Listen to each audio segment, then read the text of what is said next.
네, 우리 이제 고린도전서의 이제 끝이 좀 보입니다. 16장까지의 내용인데요. 네, 오늘은 우리가 15장을 같이 나눌 차례잖아요.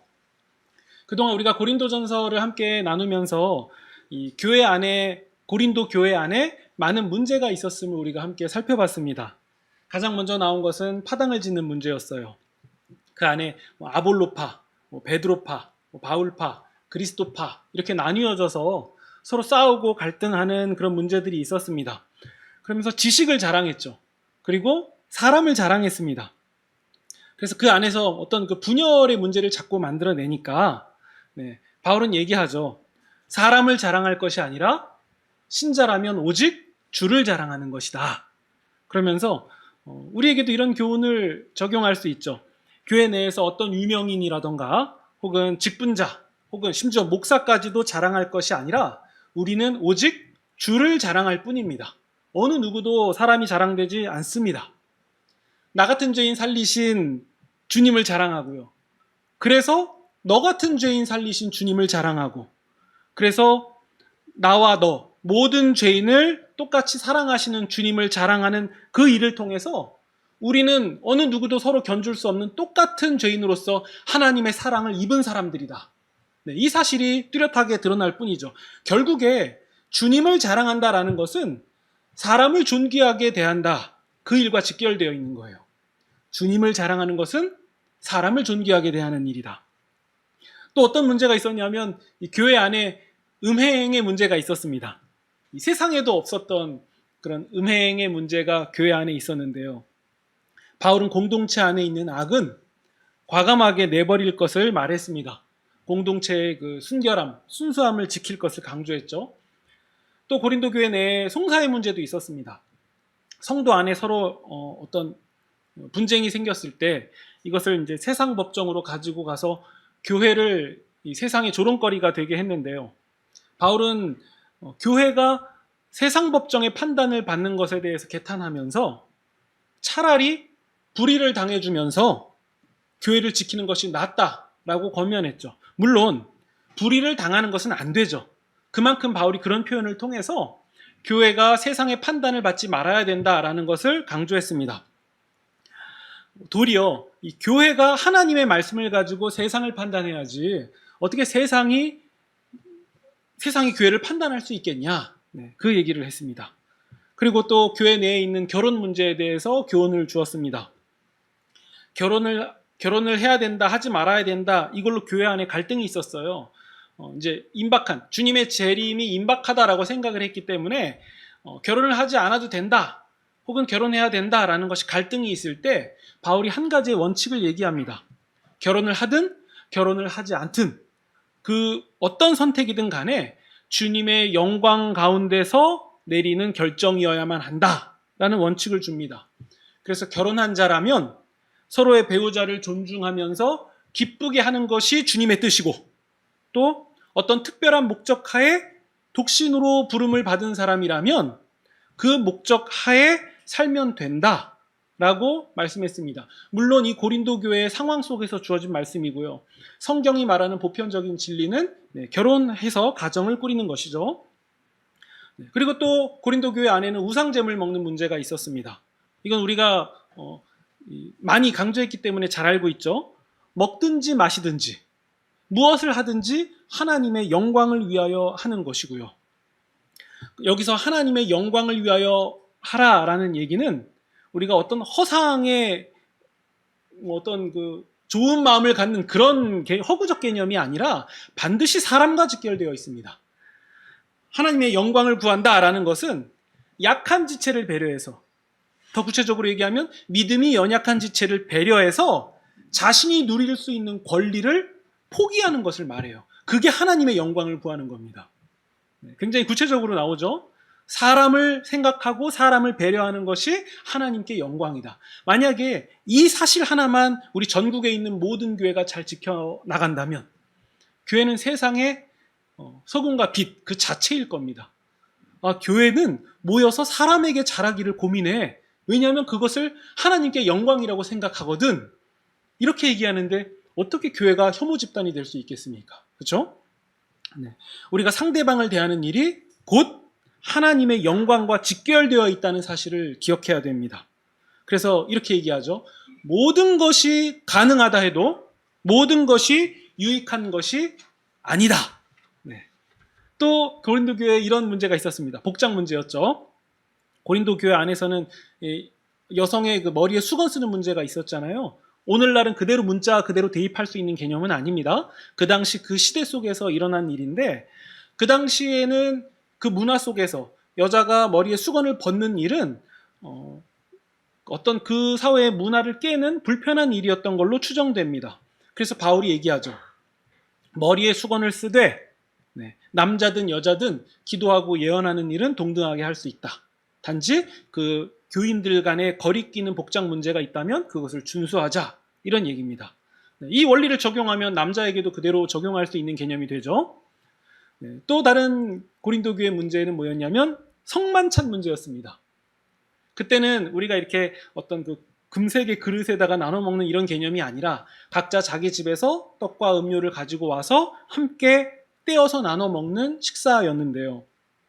부자들은 자기 음식을 가지고 와서 먼저 그 음식을 다 먹어버리고 심지어 취할 때까지 먹고 마시고, 가난한 자들은 남의 밭에서 일을 하다가 와야 되는 상황이었기 때문에 막상 그 일을 다 마치고 힘들게 해서 뒤늦게 오면 자신들이 먹을 음식은 없고, 근데 한 교회라는 이름 하에 누구는 먹을 게 없어서 부끄러워하고 누구는 먹고 취하는 상황에 있으니까 바울이 굉장히 강하게 얘기합니다.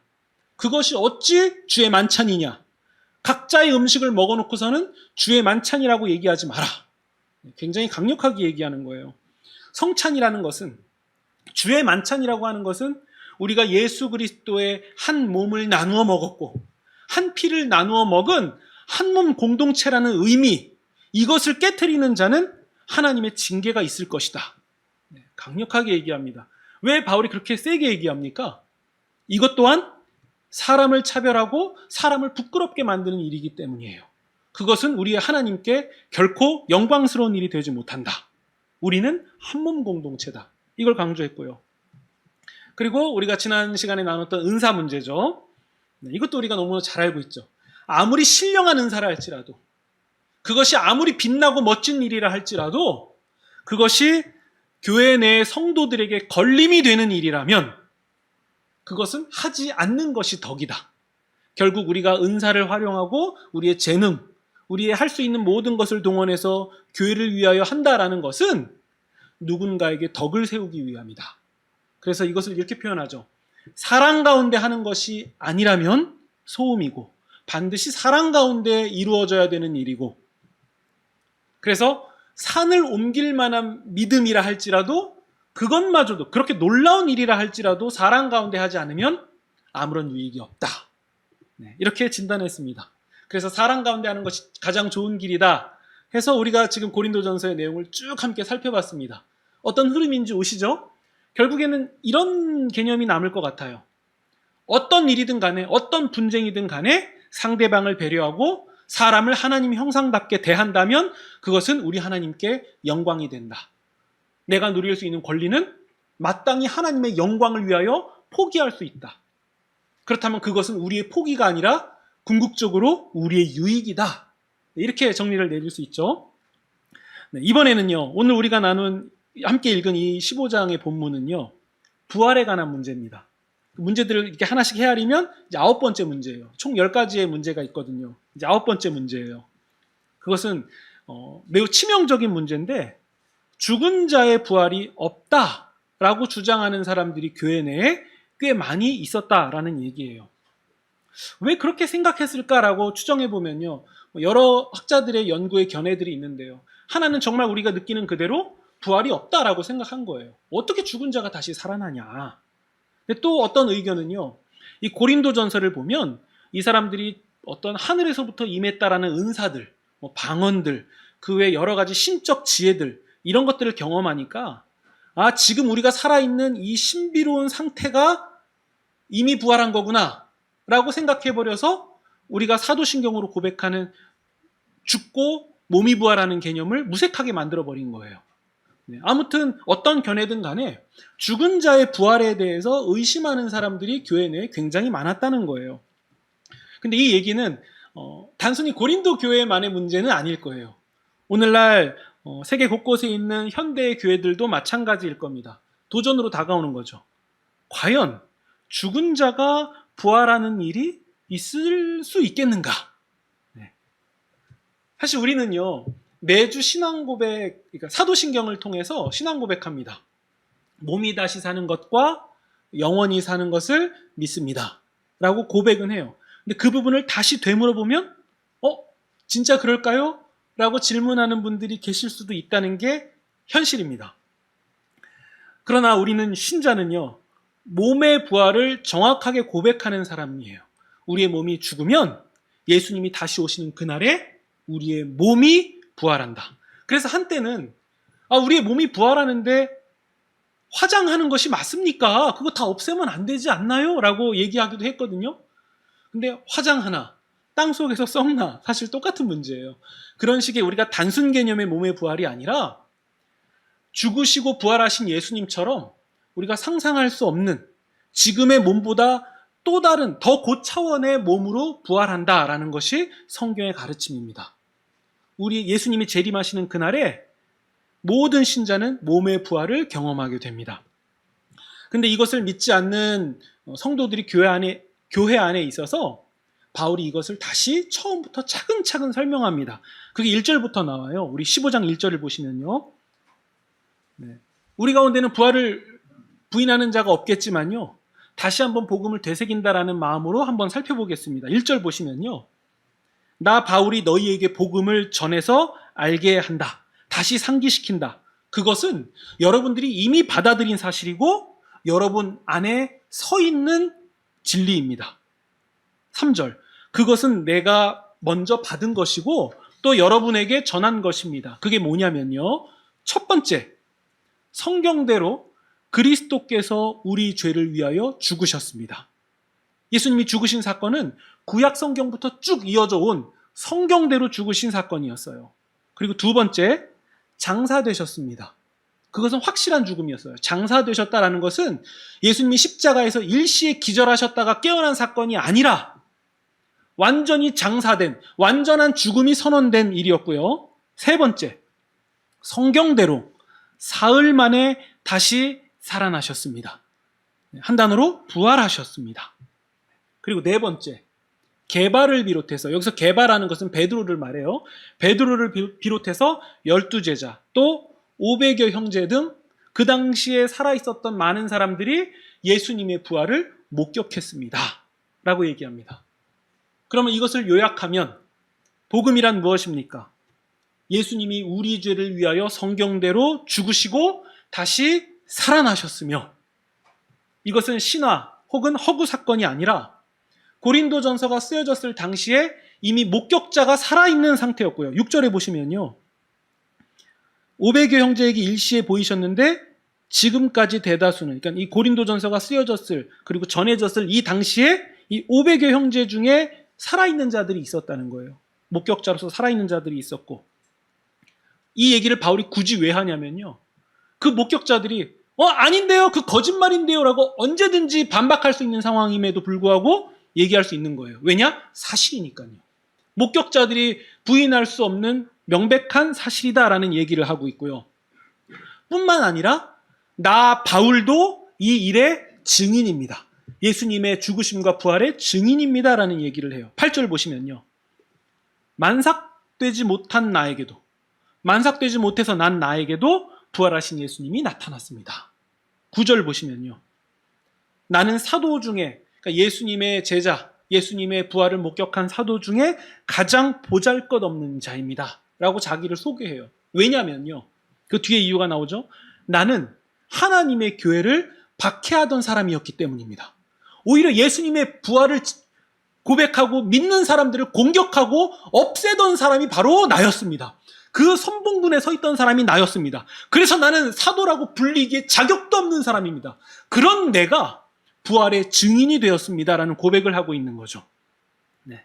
바울은요, 우리가 이제 바울에 대해 너무 잘 알고 있죠? 그는 모든 것이 보장된 사람이었습니다. 태어난 혈통부터 이스라엘의 첫 왕이 나온 베냐민 지파였고, 그리고 자기가 배웠던 모든 학문들, 그리고 스승까지 이름만 대면 누구나 알만한 유명한 스승에게 배웠고, 혈통부터 모든 배경까지 말 그대로 다 된 사람이에요. 어느 것도 부러울 게 없는 다 된 사람입니다. 게다가 그 예수 그리스도의 부활을 믿는 사람들을 없앨 수 있는 공문을 받은, 어떤 그 집행할 수 있는 힘을, 권한을 받은 유력한 사람이었습니다. 우리가 사도행전에서 스데반 집사가 돌을 맞아서 순교하는 장면에서 그 스데반 집사를 순교하게 만든 그 상황의 책임자가 바울입니다. 돌을 던지는 사람이 외투를 벗어서 바울 앞에다가 외투를 놔요. 내가 던진다고. 자기 인정받고 싶어서 거기다가 외투를 놓습니다. 바울이 그 모든 일을 총책임하는 사람이었어요. 네. 아마 바울이 낙원에서 스데반 집사님을 만났다면 어땠을까요? 굉장히 머쓱했겠죠. 바울은 그런 사람이었습니다. 예수 그리스도의 부활을 믿는 사람들을 못 견뎌서, 역해서 그들을 없애려고 했던 사람이 바로 바울이었어요. 그는 유대 사회에서 사람들이 말하는 어지간한 것들은 다 갖고 있었던 사람이에요. 그러니까 그는 삶에서 누릴 수 있는 모든 것들은 이미 다 보장된 사람이라고 봐도 과언이 아니죠. 근데 그런 그가 여전히 기세가 등등해서 교회를 없애려고 가던 길이었어요. 다메섹으로 가던 길이었습니다. 그때 예수께서 바울에게 나타나십니다. 바울아, 네가 어찌하여 나를 박해하느냐? 바울이 굉장히 놀라요. 당신은 누구십니까? 네가 박해하는 그 예수가 바로 나다. 근데 바울은 그때 굉장히 놀랐습니다. 사람들은 하나님이 바울을 때려잡아가지고서는 그의 생각이나 마음을 완전히 그냥 꺾어서 그냥 끌고 가듯이 얘기하는 분들도 계신데요. 천만의 말씀이에요. 바울은 그냥 그대로 살기가 등등해서 가던 길이었어요. 근데 그가 딱 하나를 만나요. 그게 뭐냐면요, 자기가 거짓이라고 믿고 있었던 진실을 마주하게 됩니다. 예수 그리스도를 만나요. 아, 그 거짓 아니었는가? 그거 다 미친 사람들이 하는 얘기 아닌가? 나는 우리 유대교 사회의 온전함을 위해서 그 불순한 세력들을 없애기 위한 사람인데, 아, 그게 아니었구나. 예수 그리스도는 정말 부활하신 하나님의 아들이시구나. 이걸 그가 마주하게 된 거예요. 자기 일생에서 최고의 극적인 사건을 만난 거죠. 사람들은 그 이후에 바로 바울이 즉시 변화해서 복음을 증거하러 다닌 줄 알지만요, 성경을 살펴보면 최소한 바울은 3년 이상, 한 10년 넘게 스스로 자기가 알아왔던 모든 것을 다시 재정립하는 시간을 가져요. 다시 연구하고 기도하는 시간을 갖습니다. 그리고 바울은요, 자기가 가짜라고 믿고 있었던 예수님이 진짜였고, 그리고 자기가 배워왔던, 연구했던 그 수많은 학문적 지식들, 그것을 예수 그리스도라는 퍼즐판 위에서 다 하나씩 맞추면서 이게 한 그림이 그려지는 경험을 하게 됩니다. 아, 가짜였던 예수 그리스도, 그분의 죽으심과 부활 소식들, 그 모든 것이 사실이었구나. 그리고 비로소 그는 고백합니다. 아, 예수님은 하나님이시다. 인류를 구원하신 하나님의 본체가 육체가 되어서 오셨다. 구약에서부터 그토록 오리라 했던 그 메시아가 바로 예수 그리스도시다. 그는 이사야의 예언대로 대속제물이 되셔서 온 인류에게 구원의 길을 여시는 그 제물이 되셨고, 하나님이 그 제물 대신 그 죽으신 예수님을 사흘 만에 일으키셔서 사망과 죄의 권세를 이기신 만왕의 왕으로 세워주셨다. 네. 바울이 이 고백을 한 거예요. 그리고 이 고백을 사람들에게 전하는 선교사가 된 거죠. 물론 여러분, 바울이 이 고백을 말한다는 것은요, 결코 쉬운 일이 아니에요. 왜냐면요, 그건 고백은 고백이고, 가만히 현실적인 문제를 생각해 보면요, 바울은 잃을 게 너무도 많기 때문이에요. 아니, 많은 정도가 아니라 다 잃어버려야 돼요. 자기 인생을 보장해주는 모든 것, 그 기반까지도 다 아니다라고 얘기해버려야 돼요. 거절해야 되는 상황입니다. 심지어 학자들이 이런 얘기를 합니다. 바울은 결혼을 했던 사람일 것이다.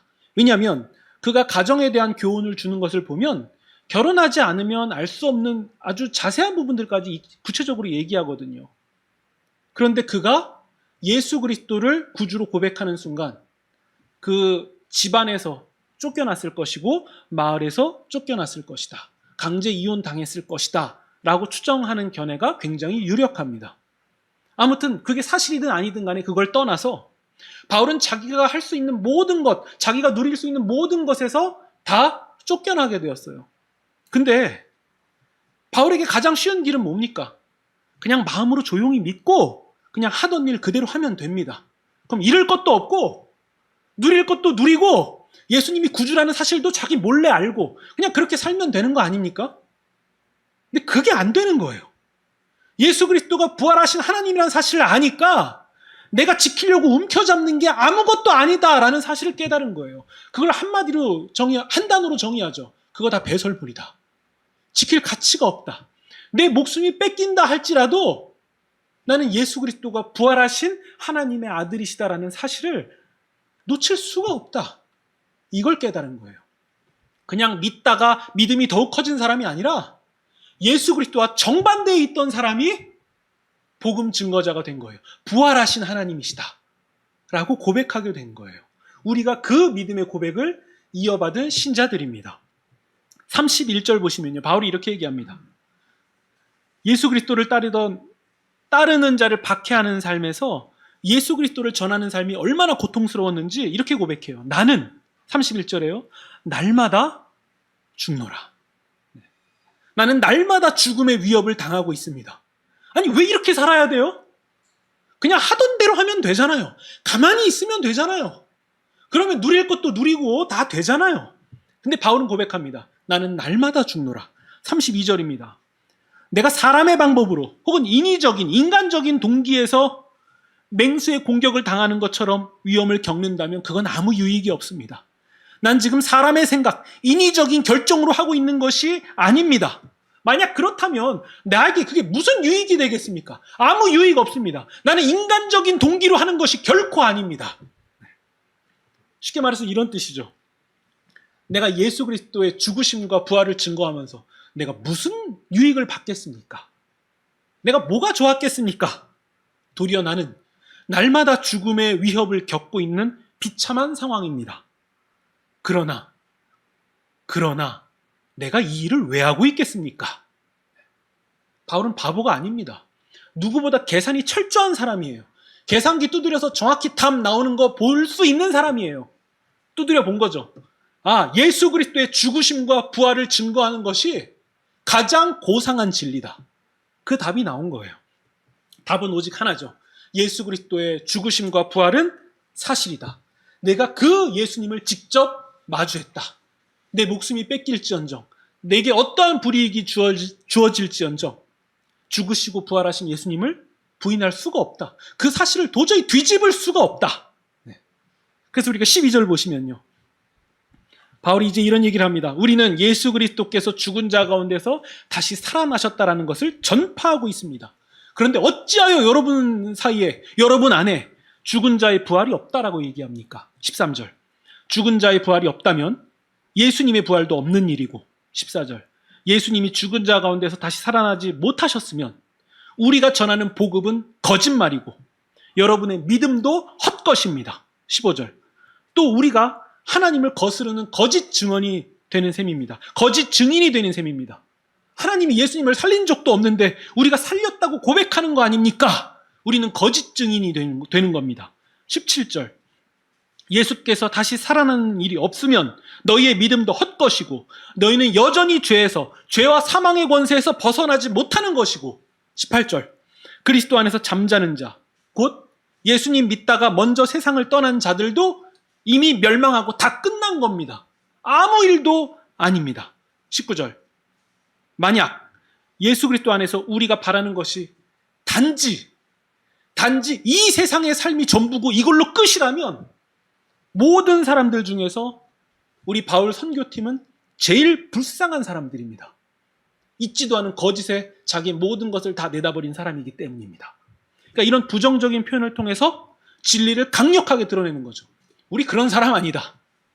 잊지도 않은 거짓에 우리의 모든 것을 다 던져넣는 그런 바보들 아니다. 우리가 이렇게 고생과 목숨을 걸고도 하는 이유는 무엇이냐면 이렇게까지도 부인할 수 없는 진실, 진리를 우리가 마주했기 때문이다. 그래서 20절이죠. 바울은 자기의 모든 것을 걸고 강력하게 선포합니다. 그러나 이제 그리스도께서는 죽은 자 가운데서 다시 살아나셔서 잠자는 자들, 곧 죽은 자들의 부활의 문을 여는 첫 열매가 되셨습니다. 바울의 입장은 단호합니다. 부활이 없다면 이 세상, 이 삶을 넘어서는 소망이라는 것은 존재하지 않는다. 만약 이 세상이 전부고 부활이 없다면 우리는 어떻게 살아야 되겠습니까? 이 삶으로, 우리 호흡하는 이 삶으로 끝이라면 우리는 어떻게 살아야 되겠습니까? 정의와 공의, 이런 얘기하는 것들 다 바보 같은 얘기예요. 어떻게든 남을 속이고 착취해서 들키지만 않으면 되는 거죠. 주어진 삶 가운데서 내가 누릴 수 있는 거 다 누리다가 거짓말이든 뭐든 할 수 있는 것을 총동원해서 내가 누릴 수 있는 것 다 누리다가 죽는 사람이 인생 승리자 아닙니까? 이 삶이 끝이니까요. 알게 뭡니까? 죽으면 끝인데. 그냥 막 살면 되죠. 내가 최대한 누리면 되죠. 도덕이고 윤리고 그런 거 다 뭡니까? 다 쓸모없는 얘기들이죠. 안 들키고 최대한 누리면서 살다 가는 사람이 승리자예요. 구원이고 부활이고 이런 거 하나도 없는데 신앙이고 뭐고 다 무슨 의미입니까? 다 헛것이에요. 부활이고 뭐 이런 거 다 아니라면 지금 이 자리에 앉아 있는 것 자체가 시간 낭비예요. 헛것이죠. 왜 남을 배려하고 이웃을 사랑해야 됩니까? 그냥 우리가 TV에 나오는 우리가 손가락질하는 그 사람처럼 사는 게 최고예요. 그게 제일 잘하는 일이에요. 왜냐면 죽으면 끝이니까요. 그걸로 다 끝나는 거니까요. 구원이고 뭐고 다 허상이니까요. 그러나 구원이 있고 하나님의 심판이 있고 하나님의 나라, 정의와 공의의 나라, 그리고 몸이 다시 사는 것과 영원히 사는 것을 믿는다면, 그게 진짜라면 결코 그럴 수 없습니다. 이게 우리의 신앙 고백이에요. 결코 그럴 수 없다. 예수님이 육체를 입고 이 땅 가운데 오신 목적이 무엇입니까? 인자가 온 것은 섬김을 받으려 함이 아니다. 누군가의 왕처럼 섬김받고 조공받으려고 온 것이 아니라 도리어 섬기려 하고 자기 목숨을 많은 사람들의 대속물로 주려고 몸값을 지불하려고 왔다. 그래서 예수님이 십자가 위에서 인간의 한계, 곧 인간의 죽음의 속죄 제물이 되셔서 운명하시기 직전에 이렇게 선포하십니다. 다 이루었다. 다 이루었다. 다 지불하였다. 무엇을 이루셨죠? 세상 모든 인류의 죄값, 죄로 죽을 수밖에 없는 몸값을 다 지불하셨다는 거예요. 그리고 예수님은 성경대로 죽으셨습니다. 모든 것이 끝난 것 같았어요. 제자들이 볼 때 예수님과 함께 다녔던 그 모든 일은 그냥 허상 같았어요. 혁명이 잠깐 일어났던 것 같았어요. 근데 사흘 후에 어떤 일이 일어나죠? 부활이 일어납니다. 부활. 그럼 부활은 어떤 의미가 있습니까? 맞아, 죽었다가 다시 살아난 거 그거 좋아. 근데 그게 무슨 의미야? 라고 물어본다면요. 사람이 죽었다가 다시 살아난다라는 것은 우리 인간 스스로가, 인간 세계가 스스로 할 수 있는 일이 아닙니다. 그걸 초월한 일이어야만 인간은 죽었다가 살아나요. 그러면 인간이 죽었다가 살아났다는 것은 초월한 존재가 인간 세계에 개입했다는 거예요. 예수님이 죽으시고 부활하셨다는 것은 초월적 존재가 이 예수님의 모든 것이 옳았다, 맞았다라는 대선언인 것이고, 만약 그분이, 그 하나님이 예수 그리스도를 다시 살리셨다면, 아, 예수님은 옳으시다. 그분의 말씀과 전생애가 옳으시다. 그렇다면 그 말씀대로 우리도 주와 함께 끝날에 부활하는 존재구나. 이것이 보증되고 선언된 사건이라는 거예요. 그것이 부활입니다. 이 모든 일을 직접 본 사람들, 그 12 제자들은 뭐가 달라졌습니까? 그 중에 부활을 결코 끝까지 믿지 못했던 사도 도마는 이런 고백을 합니다. 무슨 소리야? 예수님의 못자국과 창자국에 내가 손가락을 넣어 봐야만 믿겠다.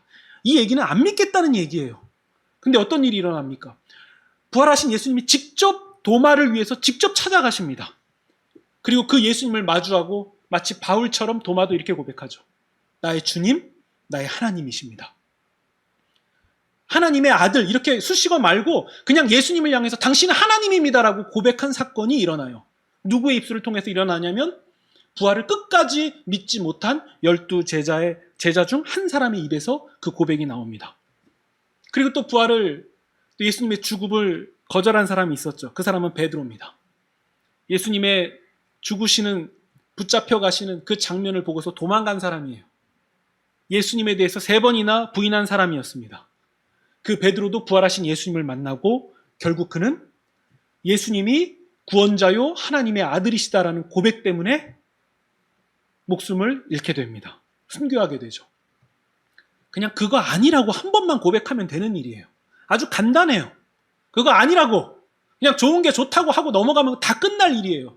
그러나 그들은 자기의 목숨을 잃는 상황에서도 부인할 수 없는 한 가지의 진리를 직접 경험한 거예요. 예수님은 죽으시고 부활하신 하나님의 아들이시오. 재림하시는 그날에 우리를 부활하게 하실, 우리를 부활시키실 하나님의 아들, 신이십니다. 그 고백을 남기고 목숨을 잃습니다. 나머지 12 제자들도 마찬가지예요. 다 예수님이 하나님의 아들이시오, 부활하신 메시아시다. 그 고백을 하느라 다 똑같이 죽습니다. 왜냐하면 그들은 이런 신앙 고백이 있었기 때문이에요. 죽은 자도 살리시는 하나님이시다. 이 신앙 고백은 누구에게서 나온 겁니까? 죽은 자도 살리시는 하나님. 아브라함의 신앙 고백이었죠. 이삭을 바쳐라. 그가 어떻게 이삭을 바칠 수 있었습니까? 아, 나는 죽은 몸인데, 그냥 잘려진 나무 기둥 같은 존재인데 내 몸에서 이삭이 나오게 하셨구나. 하나님이 이 이삭을 주셨다면 이 이삭을 다시 살리시는 분이다. 그 믿음, 신앙 고백이 있었고 그 신앙 고백이 12제자 입술에서도 그대로 나온 거예요. 우리의 죽음? 그거 아무 문제 없다. 부활하신 예수께서 우리를 다시 살리신다. 그래서 똑같이 고백한 거예요. 그 중에서 한두 명이 고백한 게 아니라 12제자 모두가 그 고백을 하고 목숨을 던집니다. 인간은요, 연약하기 때문에 잘못된 사상이나 교리 혹은 자기들이 경험하지 못한 어떠한 사실에 세뇌당해서 그런 것들 때문에 목숨을 버리기도 해요. 하지만요, 인간은 자기가 직접 보고 경험하고 함께 살았던 사람에 대해서는요, 거짓으로 속이고 목숨을 버리는 일을 할 수가 없어요. 예를 들어 여러분에게 저를 신이라고 고백하라고 하면서 제가 10억씩 드린다면 그거 인간적인 마음으로 할 수 있죠. 근데요, 목이 날아가는 상황에서도 저를 신이라고 고백하시겠습니까? 말도 안 되는 일이죠. 그때 얘기하죠. 사실 거짓말이었어라고 대본에 얘기하죠. 12 제자들도 마찬가지 아니었겠습니까? 목숨이 날아가는데도 그가 하나님의 아들이요 부활하신 독생자라고 고백하겠습니까? 못하죠. 근데 그들은 모두 도마, 베드로 뿐만 아니라 12제자 모두, 심지어 교회를 공격하고 박해하던 바울까지도 도대체 뭘 경험했길래 그들은 그런 고백을 했습니까? 부활하신, 살아계신 예수님을 경험했습니다. 그분이 승천하시는 것을 봤어요. 다시 오시리란 그 약속을 믿을 수밖에 없었습니다. 만약 이 부활이 아니라면 여러분 모든 것은 헛것이에요. 시간 낭비하시는 거예요. 부활이 가짜라면 신앙생활 여기서 빨리 멈추셔야 돼요. 조금이라도 빨리 멈추셔야 유익입니다. 그러나 부활이 사실이라면 오직 이 믿음의 길 외에 다른 길이 없습니다. 그렇기 때문에 교회가 아무리 실망스럽게 하고 목사들이, 사역자들이 혹은 신문에 어떠한 그 믿음의 대표가 되는 사람들이 아무리 실망을 준다 해도요, 여러분 믿음 외에는 다른 길이 없습니다. 그래서 사람을 자랑하시면 안 되고, 그래서 인간적인 것들을 자랑하시면 안 되고, 오직 주를 자랑하셔야 돼요. 오직 주를 자랑하셔야 돼요. 진리를 우리는 확실히 붙잡아야 됩니다. 신자는 어떤 사람입니까? 지금 이 삶을 넘어서, 지금 우리가 살아가는 이 삶을 넘어서, 다 가진 사람들은 이 삶이 좋다라고 말하겠고요. 더 잃을 게 없는 사람들은 이 삶이 정말 지긋지긋하다라고 말하겠죠. 그러나 부한 자든 가난한 자든 누리는 자든 못 누리든 자든 비참한 자든 아니면 자기는 영광스럽다라고 고백하든 자든 어떤 사람이든 간에 지금 이 삶을 넘어서 동등하게 몸이 다시 사는 것과 영원히 사는 것을 고백하는 사람입니다. 허상을 믿는 것이 아니라 도마가 본 것처럼, 베드로가 본 것처럼, 바울이 본 것처럼 첫 열매 되신 예수님을 따라서 두 번째, 세 번째, 네 번째 열매가 되는 사람들이라는 사실이에요. 그래서 이 삶을 우리는 초연하게 대할 수 있고, 가졌다고 기뻐할 수 없고, 없다고 비관할 수 없고, 우리는 이 삶을 넘어서 그 너머에 있는 영광을 바라보고 그것을 기뻐하는 사람들이라는 거예요. 어느 누구도 자만할 수 없고 어느 누구도 비관할 수 없는 그 사람들이 누구냐? 신자예요. 오직 우리는 부활하는 그 영광스러운 그 순간을 바라볼 뿐입니다. 이게 전부예요. 이게 전부예요. 이것 외에 우리가 다른 것을 자랑하고 있다면 그것이야말로 우상숭배죠. 우리가 자랑할 것은 오직 하나예요. 몸이 부활해서 재림하시는 예수님을 마주하게 되는 일입니다. 그 가운데서 우리는 이것을 기다렸다고, 이 순간만을 간절히 바랬다고 고백하는 사람들이 될 것입니다. 그리고 오직 이것뿐이겠습니까? 주 안에서 이미 죽은 자들, 우리 부모님이 될 수도 있고 우리 믿음의 동지들이 될 수 있습니다. 그들과 몸이 부활해서 다시 재회해야 되지 않겠습니까? 네. 우리는 그것을 기다리는 사람들입니다. 신자는 이 부활과 영원한 삶으로 초대받은 사람들이에요. 예수님이 이 길을 열어주셨습니다. 그게 부활이에요. 우리가 이 사실을 깊이 묵상하면 묵상할수록 우리는 딱 한 가지만 드러납니다. 사람에게 잘해야겠다. 이거 아무것도 아니다. 내가 가진 것도 아무것도 아니다. 내가 겪고 있는 것도 아무것도 아니다. 그저 내가 할 수 있는 이 모든 상황과 형편을 총동원해서 사람에게 잘해야겠다. 진실돼야겠다. 순결해야겠다. 거룩해야겠다. 이거 하나만 남습니다. 왜냐하면 이 삶은 그저 왔다 지나가는 것이기 때문이죠. 예수님이 죽으시고 부활하셔서 이 모든 일을 다 이루셨습니다. 우리 구주 예수님이 재림하시는, 다시 오시는 그 날까지 몸이 다시 사는 것과 영원히 사는 것을 믿습니다라고 고백하시는, 결코 흔들리지 않으시는 저와 여러분이 되시기를 우리 구주 예수님의 이름으로 축원드립니다. 아멘.